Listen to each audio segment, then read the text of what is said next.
You know, Alex, I walked into the shop this morning and the smell of cedar hit me, and for a second I forgot it was 2026. Then I looked at my 3D printer and realized it was glowing like a radioactive marshmallow. Let me guess, you finally cracked open that new Prusament? I saw the box sitting on your desk. It's a very assertive shade of green. Assertive? It's basically a localized sun. It's the PET G Ultra Glow. They're charging 83 bucks for a small spool, which, let's be honest, is a hefty price to pay for plastic.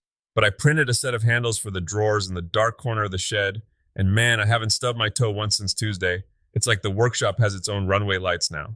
$83 for 800 grams? That's not just buying filament, Tiger. That's an investment in your shins. But seriously, is it actually better than the cheap stuff that loses its glow after 5 minutes? It's a different beast entirely. Most glow-in-the-dark stuff feels like it's made of ground-up chalk and broken promises. This stuff has a density to it. It's heavy. And the luminosity, it's got this deep structural light. Speaking of things that look like they belong in a sci-fi flick, did you see that Quicksilver TPU from Bamboo? The one that looks like liquid metal? Yeah, I saw the promo. It looks incredible, but TPU is usually a nightmare to print. It's like trying to push a wet noodle through a keyhole. That's the most accurate description of flexible filament I've ever heard. But this 90A stuff they've put out, it's got just enough backbone to behave itself in the extruder, but the finish is what gets you. It doesn't look like rubber. It looks like someone melted down a T1000 and turned it into a phone case. I'm thinking about using it for some custom gaskets on that old lathe restoration, just to give it a bit of space age flair where nobody will ever see it. Of course, you'd hide the coolest material inside a machine from 1954. While you're busy making your tools glow, I was looking at the bigger picture. The labor stats for 2026 just dropped from the Associated Builders and Contractors. We need 350,000 new bodies in the trades this year. Net new, Tiger. That's a lot of tool belts to fill. It's a staggering number. But what's interesting is where the holes are. Everyone thinks construction and pictures of suburban housing development, but that's actually cooling off. The real hunger, the place where the checks are actually clearing with zeros at the end, is the institutional side. Right, hospitals and schools. The report said institutional projects are up 34%. Exactly. If you're a young Sparky or a pipe fitter looking to actually build a career rather than just chasing day rate side jobs, that's your North Star. Residential is like a sprint. Institutional is the marathon. The systems in a modern hospital, they're terrifyingly complex. You're not just pulling Romex, you're dealing with specialized medical gas lines and redundant power grids. It's high stakes stuff, but the stability is unmatched right now. So basically, stop worrying about the picket fences and start looking at the HVAC systems in the local middle school. If you want to be the person who gets called when the world is breaking, yes, it's about becoming a specialist in things that aren't allowed to fail. You mentioned that tool Spiral Betty earlier. I actually played with it last night. I took that photo of your old dog and ran it through the spiralizer. It's fascinating how the human brain fills in the gaps. It's a trick of the light, really. If you print that with a single wall extrusion, it becomes this hidden image piece. You look at it from the side, it's just a pile of plastic circles. You look at it head on, and there's a soul staring back at you. It's the kind of thing that kills at craft fairs because people have to stop and ask, how did you do that? Which leads us perfectly into the maker mogul side of things. The 2026 Creator Report is calling it the rise of the middle-class creator. I love that. It's not about having 10 million teenagers watching you drop a bowling ball on a cake anymore.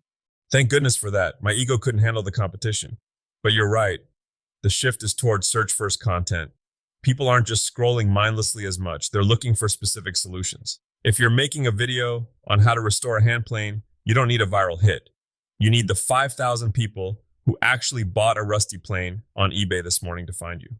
And the SEO side of Instagram? That feels like a lot of homework for someone who just wants to make sawdust. It's just about being descriptive. Stop using vibey captions and start telling the algorithm exactly what's in the frame. Hand-rubbed walnut finish beats feeling the wood vibes every single time. And honestly, the smart play this year is the digital plus physical bundle. Wait, explain that. You're talking about selling a table and, what, an NFT? Please tell me you aren't getting into NFTs. Not in this lifetime. No, think simpler. You sell a high-end end grain cutting board for 200 bucks. On the bottom, you laser etch a small QR code. When the customer scans it, they get a beautifully formatted digital birth certificate for the wood, a video of you actually milling the lumber, and a direct link to the specific mineral oil you recommend for maintenance. Oh, so you're selling the story as much as the object. You're giving them a reason to talk about it when they have guests over. Oh, the guy who made this showed me the tree it came from. You're not just a carpenter anymore. You're a documentarian of their furniture. It builds a bridge that a big box store could never dream of. Speaking of selling stuff, can we talk about the double touch challenge I saw you grumbling about on YouTube? I wasn't grumbling. I was observing with intensity. It's a precision joinery challenge. It's great for building skills, but it's easy to get sucked into the perfection trap. I've spent the last 3 years watching people make these massive 40-gallon epoxy river tables that use 3 barrels of resin and a whole forest of live edge slab.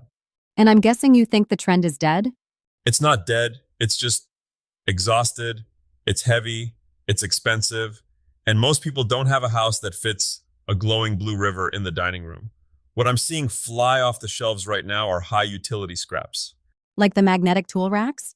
Exactly. Or these modular desk organizers. Think of all those offcuts we usually throw in the scrap bin, the 3-inch strips of cherry or the oak blocks. If you can turn those into something that cleans up someone's home office, you're winning. 2026 is the year of the useful small thing. I actually saw a guy making those cutting boards you mentioned. The ones with the juice grooves that double as a tablet stand? That's genius. You're cooking, you're looking at a recipe on your iPad, and the board is actually holding the screen for you. It's solving two problems at once. And that's the heart of it, isn't it? Whether you're on a multi-million-dollar hospital job site or sitting in a garage with a 3D printer and a dream, the goal is the same. You're just trying to leave something behind that works better than how you found it. Even if it's a glowing green handle that prevents a stubbed toe. Especially if it's a glowing green handle. Those things are lifesavers, Alex. All right, before we wrap up, what's the one thing people should actually do this weekend? They've listened to us, they're fired up. What's the first step? Go to your scrap pile. Not the good wood rack, the actual scrap bin where the weird pieces live. Pick one piece that speaks to you and make something that solves a tiny, annoying problem in your house. Don't worry about selling it. Don't worry about the creator middle class or a CO. Just fix one small thing with your hands. That's how the momentum starts. Fix the friction. I like it. Exactly. Stay sharp, stay hungry, and for heaven's sake, if you're using that ultra glow filament, maybe wear sunglasses. See you guys in the workshop.